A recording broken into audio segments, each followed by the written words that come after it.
원하는 존재 상태를 상상해서 현실로 가져오는 상상하기와 있는 그대로의 자신을 수용하는 지금을 살기. 이 두 가지 방법은 결국 같은 것을 목표로 합니다.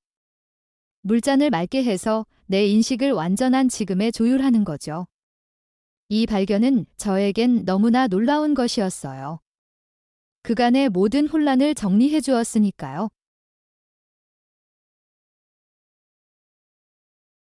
제 마음 탐구의 시작은 시크릿이었기 때문에 이 발견 이후 저는 상상하기, 즉 맑은 물잔 만들기에 초점을 맞추었고, 제가 원했던 현실을 창조해가면서 어느 정도는 맑은 물잔 만들기의 달인이 되었던 것 같아요. 하지만 그 당시 간과했던 것이 있었어요. 바로 무의식입니다. 무의식의 정화. 무의식의 의식화는 물잔 비우기 방식이라고 할 수 있어요. 상상하기가 비교적 쉬웠던 저는 주로 그 방식으로 물잔을 맑게 하는데 집중했었습니다. 상상을 통해서 원하는 느낌을 가져오고 그 상태로 일상을 살면 대체로 제가 원하는 일들은 기적처럼 현실이 되었어요. 그런데 도저히 뭘 상상하고 어떤 기분을 느끼려 해도 안 되는 분야가 있더라는 것입니다. 내 마음이 내 마음대로 안 되는 영역이 있었어요. 원하는 일들이 다 이루어졌는데도 어쩐지 무기력했고 싫은 사람은 계속 싫었어요. 일상에서 꾸준히 모습을 드러내는 침체된 기분을 도저히 어떻게 할 방법이 없었죠. 소원 목록에 있던 일을 전부 다 이루어도 내면은 그렇게 행복하지 않았던 거예요. 또 원하고 있는 어떤 기분을 느껴보려 해도 느껴지지 않는 것들이 있었어요. 그때의 저는 내 느낌을 통해 무의식을 솔직하게 바라보는 것이 얼마나 중요한 일인지를 잘 모르고 있었어요. 무의식은 물잔에 가득 담겨 있는 물과 같습니다. 그런데 내가 그걸 의식하지 못하면 물잔을 맑게 할 수도, 비울 수도 없어요. 무의식 안에 있는 결핍의 생각들은 과거의 강력한 감정들과 엮여 있어서 쉽게 사라지지 않아요. 그래서 비교적 무의식에 숨겨진 감정이나 생각에 엮여 있지 않은 영역의 일들은 상상하기만으로도 쉽게 현실화가 되는 거였어요. 원하는 기분을 저항 없이 느끼기가 쉬운 거죠. 그런데 숨겨진 결핍의 생각과 감정이 많은 영역의 일들은 상상하기나 긍정적인 생각으로는 해결이 되지 않습니다. 내 내면의 존재 상태를 내가 원하는 상태로 바꾸기만 하면 나는 이미 완전한 현실과 만날 수 있는데, 내가 내 내면을 내 마음대로 바꿀 수 없다는 것, 그것이 가장 큰 걸림돌이었고, 저는 이 문제를 해결하기 위해 오랜 시간을 분투했던 것 같아요. 무의식을 보지 않고 물잔을 맑게 한다는 건 검은 바다의 스포이트로 맑은 물을 떨어뜨리는 정도의 일이었어요. 마치 밑 빠진 독에 물을 붓는 것처럼 불가능한 일이었던 거예요. 사실 무의식을 본다는 건 전혀 매력적으로 다가오지 않아요. 두려움을 본다는 생각만으로도 두려우니까요. 그냥 모르는 채 덮어두고만 싶어지죠. 하지만 이 말씀은 꼭 드리고 싶어요. 물잔에 가득한 무의식의 어둠을 비워내기 전까지는 결코 완전한 이 순간과 만날 수 없을 거예요. 이 얘기가 섬뜩하게 들릴 수 있지만 좋은 소식이 있습니다. 무의식에 버린 마음을 직면하는 게 보통 생각하는 것만큼 그렇게 복잡한 일은 아니라는 거예요. 그저 우리가 할 일은 무의식을 보지 않으려는 두려움을 놓아주는 일밖에 없고, 그러면 나머지는 모두 저절로 이루어질 거라는 이야기를 하고 싶어서입니다. 그럼 상상하기, 즉 맑은 물잔 만들기가 소용없다는 말이야? 라고 생각할 수 있는데요. 전혀 그렇지 않습니다. 저는 무의식의 두려움들을 놓아주는 게 필수적이라는 말을 하고 싶은 거예요.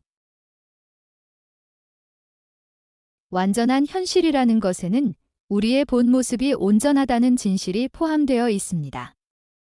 사실 현재를 불완전하게 느끼는 것은 내 존재가 불완전하다고 느끼는데 원인이 있으니까요. 물잔을 맑게 하거나 비우면 우리는 온전한 자기를 볼 수 있게 됩니다. 우리 내면의 상태가 우리의 현실에 반영된다는 진리에 따라 무의식을 포함한 우리의 의식 안에 있는 모든 것은 우리의 현실에 반영됩니다. 내가 의식하지 못할 뿐 무의식은 계속해서 현실에 반영되는 것이죠. 우리가 해야 할 일은 이 무의식의 영역 안에 있는 것들을 의식의 영역으로 가져오는 겁니다. 쉽게 말해서 의식의 빛을 무의식의 영역에 비추어야 한다는 것이에요. 무의식을 의식화한다는 것은 물잔 비우기를 한다는 것입니다. 그렇다면 이제 남은 의무는 하나입니다. 어떻게 의식화를 할 것인가? 답은 직면하라는 것입니다. 두려워서 무의식의 억압한 감정들을 있는 그대로 솔직하게 마주하는 것. 보고 싶지 않던 부분을 바라보는 것. 그저 의식하라는 게 전부입니다.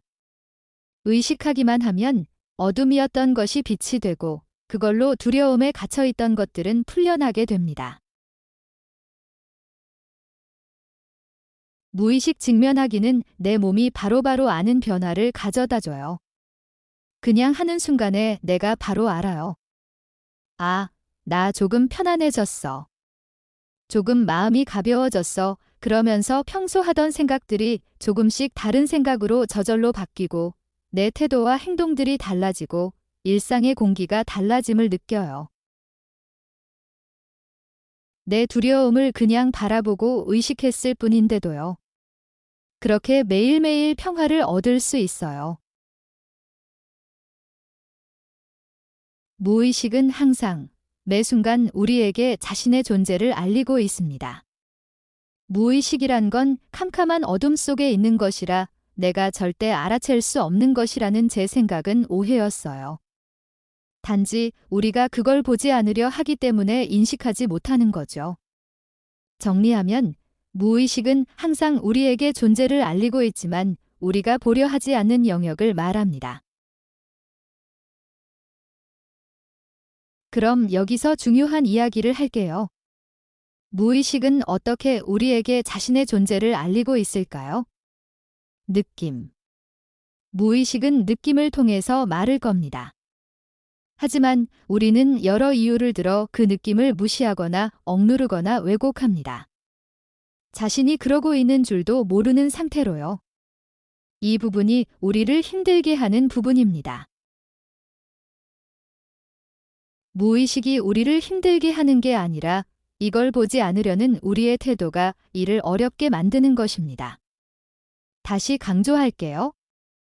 무의식이 우리를 힘들게 하는 게 아니라 무의식 안에 억압된 감정을 경험하는 것에 대한 저항, 두려움이 이를 어렵게 만듭니다. 사실 우리는 평생을 이 느낌의 언어를 피하기 위해 단련되었다고 해도 과언이 아닐 거예요. 우리의 성격, 우리의 소망, 우리가 행복해지기 위해 매달리는 일들, 그중 대부분이 무의식이 끊임없이 전하는 이 느낌으로부터 도망치기 위한 전략으로서 만들어졌습니다. 저는 저 자신을 들여다보면서 이게 과장이 아니란 걸 알았습니다.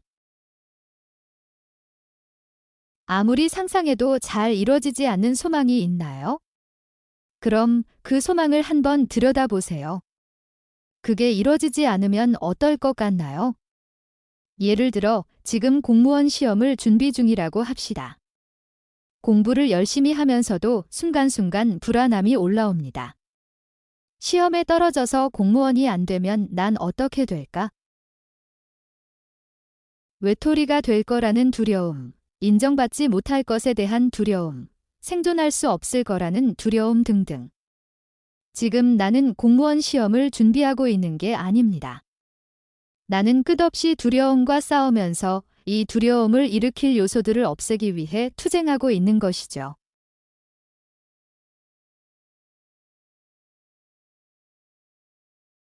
아무도 없는 방에 앉아 10분만 눈 감고 가만히 있어 보려고 해도 불현듯 이유 모를 불안과 두려움이 올라옵니다. 그러면 어쩔 줄 모르는 상태가 되고 그동안 배운 가장 사랑스러운 말들을 떠올려 보려고 애씁니다. 세상은 이미 완전해. 난 이미 사랑스럽고 모든 일은 완벽하게 일어나고 있어. 조금 기분이 나아지는 것 같으면 소망이 이루어진 상태를 상상해 봅니다. 그런 식으로 두려움들을 다시 억누릅니다. 뭔가 찝찝함이 남지만 그게 최선인 거죠. 하지만 시간이 지나면 다시 그 두려움은 올라옵니다. TV를 보고, 게임을 하고, 여행을 가고, 맛있는 걸 먹고, 요가를 하고, 명상을 하고, 좋은 책을 읽고, 자기 개발을 하고, 운동도 해보고 새로운 일에 도전하고. 끊임없이 할 수 있는 일들이 많습니다. 우리는 내 안에서 올라오는 두려운 느낌들을 피하기 위해 온갖 일들을 합니다. 하지만 아무리 피해 다녀도 어느 순간의 삶은 우리가 두려워서 피해 다니던 것들을 우리 면전에 가져다 놓습니다. 이 세상은 그렇게 작동하도록 만들어져 있기 때문입니다. 외부 세계는 내면의 반영이다. 저항하는 것은 지속된다는 말은 이 원리를 설명해주는 말이랍니다. 그렇다면 어떻게 해야 할까요? 방법은 단순합니다. 최선을 다해 우리가 현재 느끼는 느낌에 주의를 기울이는 거예요. 삶의 우선순위를 자신의 느낌을 바라보는 데 두어야 합니다. 피하고 싶은 느낌이 올라오면 그것이 내 무의식에 억압된 마음이 보내는 구조신호임을 알아차려야 합니다. 그리고 그 느낌을 온몸으로 온 가슴으로 경험하는 거예요. 충분히 수용하고 경험하면 그 느낌이 노연합니다. 이것이 직면하기에 단순한 과정입니다. 우리가 두려워하는 느낌들은 단지 수용받지 못해서 무의식 안에 정체되어 있습니다. 조건 없이 수용되는 것, 판단 없이 경험되는 것, 그게 전부입니다. 삶의 우선순위를 자기 느낌을 알아차리는 일에 두고 어떤 느낌이 느껴지든 그대로 경험하고 놓아주는 건 사실 너무나 단순한 작업이에요. 하지만 쉽다는 뜻은 아닙니다. 우리는 평생을 여기서 도망치는 것에 바쳐왔으니까요. 이 과정을 계속하다 보면 이것이 내가 세상에서 그토록 찾아다니던 사랑이구나. 내가 바라던 사랑을 스스로에게 준다는 게 이런 거구나 라는 생각이 드실 거예요.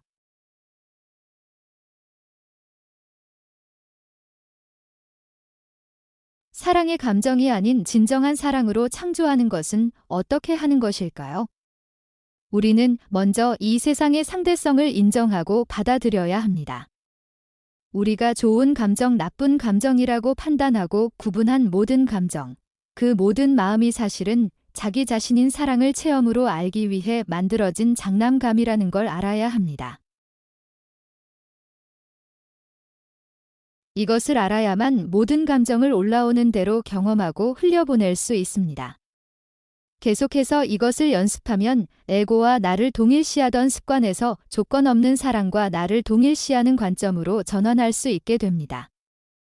이원성을 인정하고 받아들이는 과정을 통해 역설적으로 이원성을 넘어서는 것이죠. 이렇게 우리는 우리의 무의식에 자리한 감정적 상처들을 정화하게 됩니다. 에고가 나쁘다고 판단한 감정들은 우리를 통과해가지 못하고 경험되지 못한 채로 우리의 몸에서 느껴질 만큼 무의식에 축적되어 있습니다.